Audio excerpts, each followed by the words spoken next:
வணக்கம்.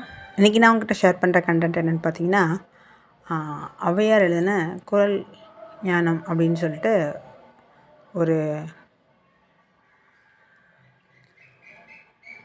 நூல். அதை பற்றி நான் ஏற்கனவே 2 வீடியோ போட்டிருக்கேன். உடம்பு எப்படி வந்துச்சு, அதில் உள்ள யூஸ் என்ன, அப்புறம் சூட்சும உடல் எப்படி இருக்கும், அதோட யூஸ் என்ன அப்படிங்கிற மாதிரி. அடுத்து இதை பேசிக்காக இது அது ரெண்டையும் பார்த்துட்டிங்கன்னா இது கொஞ்சம் புரியும். இது ஒரு நம்ம சக்கரங்கள் பற்றி தான். நம்ம சக்கரங்கள் எப்படி பாடியில் இருக்குது, அதான் நாடின்னு சொல்கிறோம். தாரணைங்கும்போது நம்ம 7 சக்கராஸை வந்து நம்ம எப்படி பார்க்குறோம் அப்படிங்கிறத வந்து உணர்வாக பார்க்குறோம் அப்படிங்கிறதும், அது வந்து எப்படி நமக்கு வந்து இந்த யோகா நிலையில் வந்து பயன்படுது, அந்த சிவத்தை எப்படி நம்ம அடைகிறோம் அப்படிங்கிறதும், தென் வந்துட்டு அந்த அந்த அந்த நாடிங்கிறது மேலே நம்மளோட மூலாதார சக்கரத்துலேருந்து மேலே வரைக்கும் இருக்குது. சரியா? இப்போ கீழெல்லாம் எந்த சக்கரம் கால் பகுதியிலும் இல்லைங்கன்னா, அந்த மூலாதாரத்துலேருந்து எப்படி கீழேயும் மேலேயும் அந்த 72,000 நாடிகள் வந்து இந்த மாதிரி இருக்குது. அதில் நம்ம 10 நாடிகளை தான் நம்ம வந்து முதன்மையாக சொல்லுவோம். சரிங்களா? அப்போது இதில் இன்னொரு விஷயம் நான் சொல்லணும். ஒரு பர்டிகுலர் டைமுக்கு அப்புறம் ஒரு பிரபஞ்சத்தோட கனெக்ஷன், தென் வந்துட்டு அந்த கான்சியஸ் அவங்களோட வரும்போது என்ன ஆகும்னா, ஒரு அருங்கோணம்னு சொல்லுவோம். எப்படின்னா, தலையில் 2, முன்பகுதியில் 2ன்னு வச்சுக்கோங்க. நெற்றியில் இந்த பக்கம் கையை இப்படி 2 நடுவரலையும் பெரிய வரலையும் இப்படி வச்சிங்க, தலையில் ஃபோர்ஹெட்டில் வச்சிங்கன்னா அது 2 இருக்கும். அங்கே ஒரு பாயிண்ட்டு, அதே மாதிரி பின்னாடி 2 பாயிண்ட்டு, பின்னாடி அதே மாதிரி அந்த பக்கம் 2 காது இருக்கு இல்லையா, அந்த இடத்துல ஒரு பாயிண்ட்டு, இந்த இடத்துல பாயிண்ட்டு. இதை நீங்கள் ஜாயின் பண்ணிங்கன்னா எப்படி இருக்கும் அப்படின்னு சொன்னால், இப்படி 2, அதுக்கப்புறம் ஒரு அருங்கோணம் கிடைக்கும் இல்லையா, இந்த மாதிரி இருக்குது. நடுவில் தான் என்னது இருக்குது, அந்த சுஷும்னா நாடி, அதாவது சுழுமுனை இருக்குது.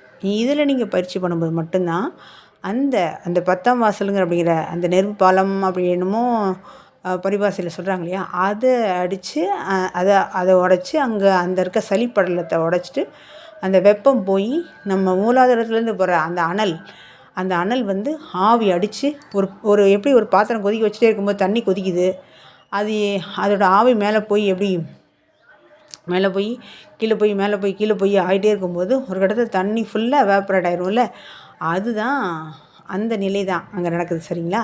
அப்போ அந்த ஃப்ளோ போகுது பார்த்திங்களா, அந்த ஃப்ளோ வந்து மேலே வந்து மூலாதாரத்துலேருந்து அந்த சகஸ்கார வரைக்கும் ஒரு ஃப்ளோ போகணும் பார்த்திங்களா, எந்த பிளாக்கும் இல்லாமல் எந்த அடைப்பும் இல்லாமல் ஒரு ஆறு வந்து அப்படி ஃப்ளோவாக போகிற மாதிரி ஒரு எனர்ஜி கான்சியஸ் வந்து அங்கே இருக்கும். அதுதான் நம்ம வந்து இந்த பாடியில் உள்ள நாடின்னு சொல்கிறோம். அது நம்ம பாடியில் 72,000 இருக்குது. ஓகேங்களா? அப்புறம் இதே மாதிரி தலையில் இருக்குதுன்னு சொன்னேன். அப்போ அந்த மூலாதாரத்துலேருந்து வர்ற அந்த அங்கேருந்து வர்ற வந்து ஸ்ட்ரைட்டாக ஒரு பாலம், ஒரு நெருப்பு தம்பம் மாதிரி அப்படி ஸ்டங் அப்படின்னு இருக்குது. எங்கேருந்து மூலாதாரத்துலேருந்து சுழுமுனை வரைக்கும், நம்ம அது என்னது நெத்தி புருவத்து வரைக்கும். அப்புறம் அதுலேருந்து இந்த காற்று தான் இப்படி வளைஞ்சு என்ன போகுது, வளைஞ்சு இந்த பக்கமும் பின்னி இடக்கலையும் பின்களையும் போய் அந்த சுழுமுனையோடு ஜாயின் ஆகிக்குது. அப்போ தான் உங்களுக்கு வந்து அந்த தேர்ட் ஐ அவாக்கன் ஆகுது. தேர்ட் ஐ ஆகும்போது மட்டும்தான் நீங்கள் அகப்பயணம் வந்து இன்னும் ரொம்ப தெளிவான காட்சிகளும், உங்களை வேறு உலகத்துக்கு ஆஸ்ட்ரல் ட்ராவல், இந்த மாதிரி தெய்வீக காட்சிகள் இந்த மாதிரிலாம் காமிக்குது. இப்போது ஏதாவது வந்து சித்தர்களோட கனெக்ட் ஆகிறதுன்னா நான் நார்மல் கண்ணோட பார்க்க முடியாது. இதுக்கு சரி, இதெல்லாம் இன்னொரு டைம் சொல்கிறேன். அப்போ வந்து கேட்டிங்கன்னா,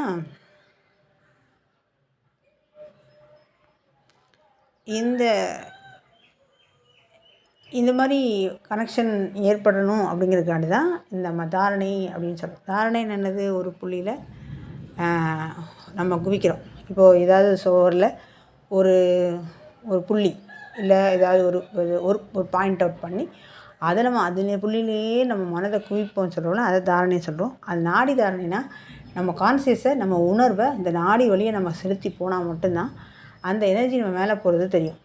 இது என்ன ஓப்பன் பண்ணி பார்த்தா நாடினா ஏதோ ஒரு பாதை அப்படிலாம் கிடையாது. இது வந்து நம்ம ஹாக்கனில் கான்சியஸாக பார்க்குறது, சரிங்களா, உணர்வாக பார்க்குறது. அதை தான் என்ன சொல்லியிருக்காங்கன்னு பார்க்கலாம். இப்போ வந்து இது இதை நீங்கள் கொஞ்சம் தொடர்ந்து சொல்லிடுறேன், நீங்கள் கொஞ்சம் ஆழமாக கேட்டுக்கோங்க, புரியலன்னா திரும்ப பார்த்துக்கோங்க, ஓகேவா. நம்ம துடிக்கிற நாடி இருக்குது பார்த்திங்களா, உடலில் 72,000ன்னு சொல்லிட்டாங்க. அதில் வந்து முக்கியமானது என்னது, 10 நாடி இருக்குதுன்னு சொல்லிட்டாங்க. இப்போ இந்த நரம்பாக இருக்கிற நாடி தான், அந்த நரம்பாக தானே இருக்குது. நரம்புனா என்னது, அது நரம்பு மாதிரி தான் இருக்கும். நீ பிக்சர்லாம் பார்த்துருப்பீங்க, ஒரு உடம்பு ஃபுல்லாக நரம்பு இருக்கிற மாதிரி இருக்கும்ல, அது நாடி. அந்த நாடிக்கெல்லாம் சக்தி தர்றது, ஒரு எனர்ஜி தர்றது, ஆற்றல் தர்றது, அப்புறம் என்ன சொல்கிறது, அதுதான் மெயின் அப்படின்னு சொல்லுவாங்கள்ல. இதுதான் பிரதானம், இதுலேருந்து வரதான் மித்தம். அதுக்கெல்லாம் நாடி துடிப்பு ஒன்று இருக்குது. அது என்ன தெரியுமா, அது மூலாதாரம்னு சொல்லுவாங்க. அந்த மூலாதாரத்துலேருந்து தான் எல்லா நாடி நரம்புகளும் போகுது, சரியா. அந்த உந்து சக்தி இருக்கும். எப்படி ஆண் பெண் உடல் உறவு கொள்கிற அந்த உறவு கொள்வது வந்து எங்கே இருக்குது, அந்த மூலாதாரத்தில் மையத்தில் தான் இருக்குது. அதுக்கப்புறம் அங்கே தான் வந்து என்ன சொல்லுவாங்க அப்படின்னா, அந்த சக்தி வந்து கீழேயும் மேலேயும் சமமாக பிரிஞ்சிருக்கும். ஆனால் அதோடய சென்ட்ரு பாயிண்ட் எங்கே இருக்குன்னா, அந்த நம்மளோட வயிறு, சரிங்களா. அது வந்து எப்படி இருக்குன்னா, உடலில் நம்ம கை கால் அப்படி இருக்குல்ல, அதே மாதிரி நடுப்பகுதியிலேருந்து அது எப்படி இருக்கும், அந்த நாடியெல்லாம் அது எப்படி இருக்கும் பிக்சர் அப்படின்னா, தாமரைப்பூவில் தண்டு இருக்குது பார்த்திங்களா, தாமரைப்பூவின் தண்டு நூல் எப்படி வந்து நூலை பிரித்தா எப்படி திரி போடுறதுக்கு வாங்குறோம்ல, அந்த நூல் எப்படி இருக்குது, சின்ன சின்ன சின்ன சன்னமாக, அதே மாதிரி தான் உடம்பு ஃபுல்லாக நரம்பு இருக்கும். எப்படி தாமரைப்பூ வந்து தண்ணியில் எவ்வளோ உயரத்துக்கு ஏற்ற மாதிரி வளர்ந்துக்குதோ, அதே மாதிரி நம்ம உடலுக்கு ஏற்ற மாதிரி என்ன செஞ்சிடும், இந்த நாடிகள்லாம் வளர்ந்துடும். சரி, குட்டியாக குழந்தைங்க குட்டி நரம்பாக இருக்கும், பெருசாக வருது இல்லை, அதைத்தான் அவங்க சொல்கிறாங்க. உடல் வளைவுக்கு ஏற்ப வளைஞ்சி கொடுக்குறது என்னது, இந்த நாடி தான் அப்படின்னு சொல்லியிருப்பாங்க. அடுத்து அது எப்படி உள்ளே பாஞ்சு போகுது அப்படின்னா, இந்த எப்படி சொல்கிறது, இந்த சூரிய கதிர்கள்லாம் அப்படி வரும்போது ஒரு மாதிரி சங்கின்னு ஒரு பிக்சர் போட்டிருப்பாங்க பார்த்தீங்களா. இங்கேருந்து நம்ம பார்க்குறோம் சூரியனை, எப்படி நம்ம அப்படியே அங்கேருந்து ஒரு மேகத்துலேருந்து ஒரு ஒளிக்கதிர் படும்போது எப்படி கதிர்கள் இறங்குது இல்லையா, அது மாதிரி சூரிய வெளிச்சம் பாய்வது போல் நம்ம வந்து நம்ம உடம்புக்குள்ளே வந்து ஒரு இடத்துலையும் ஒரு மாதிரி இருக்கும். நான் பிக்சர் கூட வச்சுருக்கேன் பார்த்தீங்களா. அப்போ அதே மாதிரி தான் அந்த சக்கரம் அந்த நாடியில் சுற்றுது. இப்போ பார்த்திங்கன்னா அது சில டைம் வலதுபுறம் சுற்றும், சில டைம் இடதுபுறம் சுற்றும். அப்போ வந்து அந்த மாதிரி வந்து அந்த ஒளி பாயிற மாதிரி தான் அந்த நாடி நரம்பு பறந்து விரிஞ்சிருக்கு, சரியா. அந்த நாடி நரம்பு உடம்பெல்லாம் எங்கே போயிருக்குன்னு, உடம்பெல்லாம் போய் எலும்போடு இசைவாக ஒட்டியிருக்கும், எலும்போடு ஒட்டிக்கிட்டு தான் இருக்கும். இப்போ நீங்கள் நாடி துடிப்பு பார்க்குறீங்க, கையை வச்சு பார்ப்பாங்க சித்த மருத்துவத்திலாம் பார்த்தா. அப்போ வந்து மூணு விரலை வைக்கிறாங்க.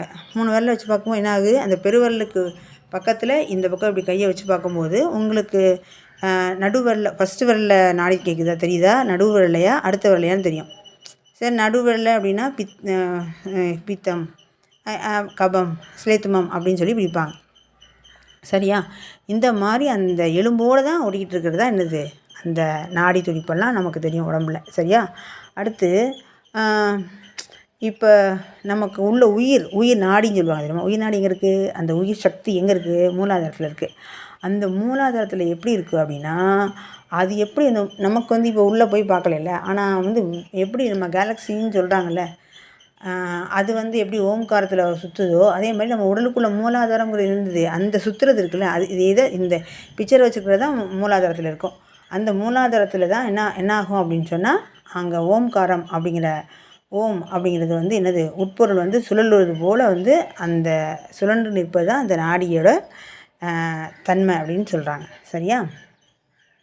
இப்போது அந்த நாடி வழியோட புகுந்து இந்த நாடி வழி இப்போ நம்ம வந்து மூலாதாரம் சுவாதிஷ்டானம் அப்படின்னு ஒரு உணர்வை கொண்டு வரணும்ல, இங்கே நினச்சிக்கோங்க அப்படின்னு சொல்கிறோம்ல, அதே மாதிரி உள்ளே புகுந்து நம்ம உணர்வு வந்து உணர்வாகவும் ஒளியும் நமக்கு வந்து விரைவாக அப்படி நம்ம உணர்வாக பார்க்கும்போது என்ன ஆகும், நமக்கு வந்து வீடு பேரே தருமா, முக்தியே தருமா, சரியா. அதனால தான் சக்கரம் அவ்வளோ ஸ்பெஷல்.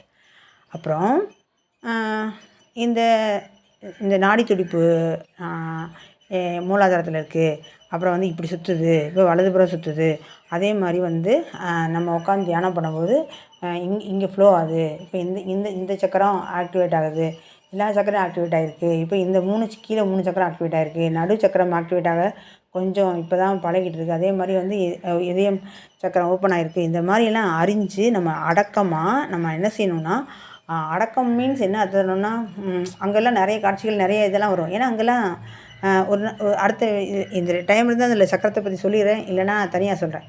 அப்போ வந்து என்னென்னா, அங்கே இருக்க தெய்வங்கள், அங்கே இருக்க தன்மை அதெல்லாம் இருக்குது. அதெல்லாம் அறிஞ்சு அதுக்குன்னு ஒளி இருக்குது, அதுக்குன்னு கலர் இருக்குது, அதுக்குன்னு மந்திரம் இருக்குது, அதுக்குன்னு எழுத்துக்கள்லாம் இருக்குது. அங்கே தெய்வங்கள் இருக்கிற மாதிரி இந்த லம், பம், ரம், யம், ஹம், ஓம் அப்படின்லாம் அந்த ஒரு சக்கரத்துக்கும் ஒரு இது இருக்குது, அந்த மந்திரம். அப்போ அதெல்லாம் வந்து அந்த ஒளியை பார்க்குறது, கலர்ஸ் பார்க்குறது, இதெல்லாம் வந்து என்னது, நம்மளோட அறிவோட வளர்ச்சி நிலை அப்படின்னு சொல்லியிருக்காங்க. அந்த மாதிரி அறிஞ்சு அந்த இடத்துல அடங்கி நாடியை வந்து ஒவ்வொன்றையும் செறிவாக அடங்கியிருப்பது தான் என்னது, சிவம்னு சொல்லியிருக்காங்க. 5 தத்துவங்கள் கூட உங்களுக்கு வரும். 5 தத்துவங்களில் 5 முகமாக இருக்காங்க சிவன். ருத்ரன், முதல்ல பிரம்மன், அப்புறம் பெருமாள் விஷ்ணு, அதுக்கடுத்து ருத்ரன், அடுத்து சிவன், சதாசிவன், இப்படி இருக்குது பார்த்தீங்களா, மகேஸ்வரன், இந்த மாதிரி இருக்குல்ல. இதெல்லாம் வந்து ஒவ்வொரு நாடியிலும் இருக்கிறதுல அதுதான் சிவம் அப்படின்னு சொல்கிறாங்க. சரியா? இப்போ நீங்கள் இந்த இதில் வந்து நீங்கள் மொத்தமாக என்ன பார்த்துருக்கீங்க, நாடி தாரணைனா என்னன்னு பார்த்துருக்கீங்க. ஓகே, நாடி எப்படி இருக்கும், நாடி எத்தனை இருக்குது, நாடி வந்து அதில் முக்கியமானது என்ன, அதில் முக்கியம், அதில் எதுலேருந்து எது தான் அதுக்கு ஸ்பெஷலாக, அதில் ஹெட்டு என்னதுன்னா மூலாதாரம். மூலாதாரத்துலேருந்து போகிறது தான் என்னது, எல்லா இடத்துலையும் பிரிஞ்சு போகிற சக்தி தான், அந்த உந்து சக்தி தான் எல்லாம் ஆண் பெண் உணர்வுகளையே தூண்டுது. அது வந்து வயிற்றின் அடிப்பகுதியில் தான் இருக்குது. சரியா அப்படின்னு பார்த்தோம். அதுக்கப்புறம் அது பூவின் தண்டில் நூல் மாதிரி இருக்குதுன்னு பார்த்தோம். அதுக்கப்புறம் வந்து என்ன பார்த்தோம், அப்படி எப்படி வந்து குட்டி உடம்புல குட்டி நாடி, பெரிய உடம்புல பெரிய நாடி மாதிரி எப்படி வந்து வளர்ந்துக்குதுன்னா அதுக்கேற்ற மாதிரி வளர்ந்துக்குதுன்னு பார்த்தோம். அது எப்படி சூரிய கதிர்கள் போல் அப்படி பாய்ந்து அப்படி உடம்புக்குள்ளே ஃபுல்லாக வியாபித்து செல்வதும் பார்த்தோம். அப்படியெல்லாம் பார்க்கும்போது உடம்பெங்கிலும் எதோட ஒட்டிக்கிட்டு இருக்கும், அதோட எலும்பு இருக்கிறனால தான் அந்த ஸ்ட்ரக்சரே இருக்குது. அதனால் அதோட ஒட்டி அந்த இசைவுக்கு ஏற்ற மாதிரி இருக்கும். அப்போ அதனால தான் அந்த நரம்பை வந்து நம்ம உடம்போட அவுட்லைனில் போடுறோம். இல்லைன்னா அதில் போய் எலும்பில் ஒட்டிகிட்டு இருக்கிறதுனால தான். சதையோடு ஓட்டிகிட்டு இருந்தால் எப்படி போட முடியும் இல்லையா? அதனால தான் அந்த நரம்பில் நிகழுதுன்னு சொல்கிறோம். சரியா? உண்மையே சொன்னால் அந்த எலும்போடு ஒட்டிக்கிட்டு இருக்கிறதுனால தான் அந்த அமைப்பு, புற அமைப்பு தெரியுது. நீங்கள் இந்த பிக்சர்லாம் பார்க்குறீங்கல்ல, நரம்போட உடம்போட அவுட்லைனில் தான் இருக்கும். அந்த மாதிரி வந்து நம்ம உயிர் சக்தி மூலாதாரத்தில் இருக்கிறதுனால அது எப்படி இருக்குன்னா, ஓங்காரத்தில் தான் வந்து எப்படி வந்து ஓம் அப்படி இருக்கோ அதே மாதிரி தான் என்ன சொல்லுது. நம்ம அந்த கேலக்ஸி படம் வரைகிறாங்களே அதே மாதிரி அண்டத்தில் உள்ளதானே பிண்டத்தில். அப்போ இங்கே இப்படி தான் இருக்குது. அவங்க இங்கேருந்து பார்த்துட்டு போய் உள்ளேருந்து பார்த்துட்டு போய் தான் வெளியே இருக்கிறத உணர்ந்தாங்க. வெளியே இருக்கிறத உணர்ந்து உள்ளே இருக்கிறத வந்து ரெண்டுக்கு கனெக்ட் பண்ணுறவங்க தான் அது மாதிரி கண்டுபிடிச்சு சொன்னாங்க. அந்த பிக்சர் தான் இந்த மாதிரி போடுறாங்க. ரைட்டா? அப்போ வந்து இதுதான் நம்ம வந்து எப்படி சொல்லணும்னு சொல்லிட்டோம். அப்போ அந்த நாடியில் புகுந்து உள்ளே போகும்போது நம்ம என்ன உணர்வாகவும் ஒளியாகவும் நம்ம வந்து பார்க்கும்போது நம்ம வந்து முக்தி அடைகிறோம்னு சொல்கிறாங்க. அப்போ வந்து இது வந்து இப்போ இப்படி வந்து அடக்கமாகவும் அறிவாகவும் நம்ம வந்து ஒரு அடக்கம் மீன்ஸ் என்னது, ஒரு பணிவு தான்.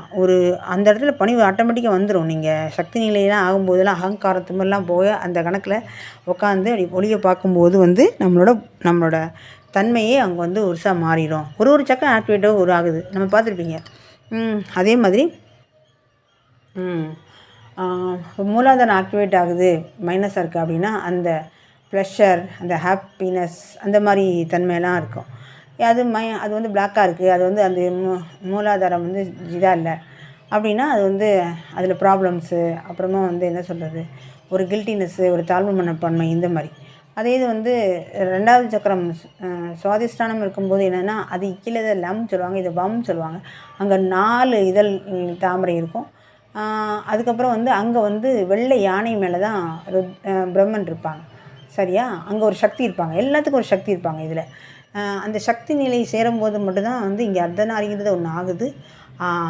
இந்த அர்த்தநாரி ஆகும்போது மட்டும்தான் எப்படி இந்த அருங்கோணம், இந்த முருகனுக்கு ஒரு கோணம் போடுவாங்கள்ல, இப்படி ஒரு முக்கோணம் அப்படி ஒரு முக்கோணம் போடுவாங்கள்ல, அந்த மாதிரி தன்மையே வந்து சக்கரங்கள்லாம் ஆக்டிவேட் ஆகி இதாகும்போது தான் அருங்கோண சக்கரம், ஆன்மா அருங்கோண சக்கரம்னு சொல்கிறாங்களே, அது ஆகும்போதே ஆண் பெண் தன்மை நிறைவடைஞ்சு ஆணும் பெண்ணும் உள்ள அந்த நாடியெல்லாம் ஃப்ளோ ஆகி எந்த எந்த பிளாக்கும் இல்லாமல் எந்த ஃப்ளோ எனர்ஜி ஆகும்போது மட்டும்தான் இது ஆகும். அப்புறம் அடுத்தடுத்து நீங்கள் மேலே பயிற்சி பண்ண பிரபஞ்சத்தோட கனெக்ட் ஆகுது, பிரபஞ்சம் வந்து உங்களுக்குள்ளே கனெக்ட் ஆகுது, அந்த ஹார்ட் ஓப்பன் ஆகுது, இந்த மாதிரிலாம் நடக்கும். ஓகேவா?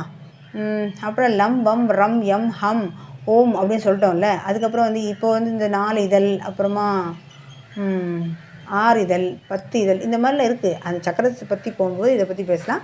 இப்போ நீங்கள் நாடியை பற்றி புரிஞ்சுட்டீங்க. நாடியை பற்றி ஏன் தெரிஞ்சுக்கிறோம் அப்படின்னு சொன்னால், இந்த நாடியை வந்து சுத்தி பண்ணுறது அப்படின்னு கேட்டிங்கன்னா இந்த